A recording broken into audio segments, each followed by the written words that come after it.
ऐसी कौन कौन सी पार्ट्स ऑफ स्पीच है जो अपने बाद ऑब्जेक्ट लेती हैं? तो दो पार्ट्स ऑफ स्पीच होती हैं, एक वर्ब और एक प्रीपोजिशन। ये दो पार्ट ऑफ स्पीच अपने बाद क्या लेती हैं? ऑब्जेक्ट लेती हैं। और वर्ब का, अब वर्ब की बात करें तो वर्ब का ऑब्जेक्ट पता करने के लिए क्या करते हैं, वर्ब से हम क्वेश्चन पूछते हैं, किसका? वोट या होम का क्वेश्चन पूछते हैं।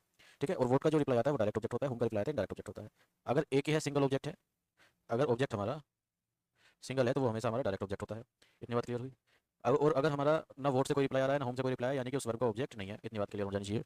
उसके बाद सब्जेक्ट और ऑब्जेक्ट बनने का काम नाउन या प्रोनाउन करते हैं, ये बात मैं आपको पहले भी कई बार बता चुका हूँ। ठीक है।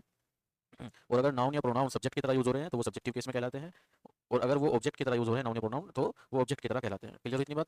एग्जांपल देख लेते हैं हम। I am doing my work, और ऑब्जेक्ट हमेशा चाहे वर्ब का या प्रीपोजिशन का, वो हमेशा उसके बाद आता है। ठीक है। The object of verb and preposition is always adjacent to them and after them. Okay, it comes after them. So I am doing my work। एक और बात मैंने बताई थी, अगर वर्ब एक से ज़्यादा हो, मैक्सिमम 4 वर्ब्स हो सकती हैं। अगर वर्ब एक से ज़्यादा हो तो बाद वाली मेन वर्ब होती है, उसके पहले वाली सारी हेल्पिंग वर्ब्स होती हैं। इस सेंटेंस में हमारी एम भी वर्ब है और डूइंग भी वर्ब है, तो एक से ज़्यादा वर्ब हुई तो बाद वाली हमारी मेन वर्ब, उससे पहले वाली सारी हेल्पिंग वर्ब्स। तो एम हेल्पिंग वर्ब हुई और डूइंग मेन वर्ब हुई। क्वेश्चन जब हम पूछते हैं तो हम क्वेश्चन पूछते हैं किससे? हम क्वेश्चन पूछते हैं मेन वर्ब से। तो मेन वर्ब से जो हम क्वेश्चन पूछेंगे, डूइंग वोट क्या कर रहा है, माई वर्क, तो ये ऑब्जेक्ट आ गया। ठीक है, वोट का रिप्लाई आएगा, वोट का रिप्लाई यानी कि डायरेक्ट ऑब्जेक्ट। और यहाँ पर हम देख रहे हैं कि ऑब्जेक्ट एक ही है, डूइंग होम किसे कर रहा है, तो होम का कोई रिप्लाई नहीं है, यानी कि यहाँ पर एक ही ऑब्जेक्ट है, और एक ऑब्जेक्ट है तो वो हमेशा डायरेक्ट ऑब्जेक्ट ही रहेगा। इतनी बात क्लियर हो जानी चाहिए। Next example, Raman gave you a pen. Raman gave you a pen, यहाँ पर जो है वर्ब क्या है? क्या रमन एक वर्ब है? नहीं। क्या गेव एक वर्ब है? हाँ, गेव क्या है? एक वर्ब है। और वर्ब से हम, वर्ब के पहले क्या होता है? सब्जेक्ट। सब्जेक्ट क्या होता है? नाउन या प्रोनाउन। हमारे केस में है नाउन। रमन क्या है? एक नाउन है। अच्छा, अब वर्ब के बाद हम, हमारा नेक्स्ट स्टेप क्या होता है? हम वर्ब के बाद क्या देखते हैं? ऑब्जेक्ट देखते हैं। तो वर्ब से ऑब्जेक्ट पर हम कैसे जाते हैं? वर्ब से ऑब्जेक्ट पर जाते हैं हम, वर्ब से क्वेश्चन पूछते हैं।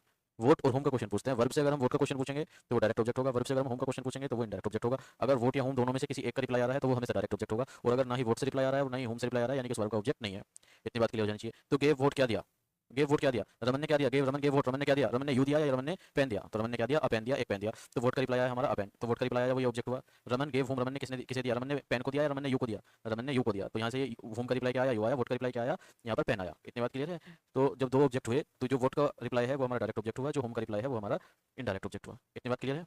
अच्छा, उसके बाद देखिए, I killed Rohan. I killed Rohan, तो क्या आई एक वर्ब है? नहीं। क्या किल्ड एक वर्ब है? हाँ, किल्ड एक वर्ब है, किसी काम के होने का हमें पता चल रहा है। और वर्ब से पहले क्या होता है? सब्जेक्ट होता है। तो आई क्या हुआ? हमारा सब्जेक्ट। और सब्जेक्ट क्या बनते हैं? नाउन या प्रोनाउन। तो हमारे केस में आई क्या किसी का नाम है? क्या आई किसी का नाम है? नहीं, आई किसी का नाम नहीं है। ठीक है। तो नेम के प्लेस पे यूज किया गया वर्ड है, और जिस वर्ड को हम नेम के प्लेस पे यूज करते हैं उसको हम कहते हैं प्रोनाउन। तो सब्जेक्ट हमारे बनते हैं नाउन या प्रोनाउन। हमारे इस केस में जो सब्जेक्ट है वो प्रोनाउन है। वर्ब के बाद कहाँ जाते हैं हम? वर्ब के बाद हम जाते हैं ऑब्जेक्ट पर। ठीक है। और ऑब्जेक्ट पे कैसे जाते हैं? वर्ब से रिप्लाई, वर्ब से हम क्वेश्चन पूछते हैं, किसका? वोट का या फिर होम का। तो किल वोट क्या मारा उसने? कुछ नहीं मारा। किल्ड होम किसे मारा? रोहन को मारा। तो ये जो रिप्लाई है ये किसका है? वोट का या होम का? होम का रिप्लाई है। और वोट का जो है, वोट का कोई भी रिप्लाई नहीं आया, होम का रिप्लाई आया। अच्छा, होम का रिप्लाई आया तो क्या इसको मुझे इनडायरेक्ट ऑब्जेक्ट कह देना चाहिए? नहीं, क्योंकि एक ही ऑब्जेक्ट है, जो सिंगल ऑब्जेक्ट होता है तो उसको हम क्या कहते हैं? डायरेक्ट ऑब्जेक्ट कहते हैं। इतनी बात क्लियर हुई?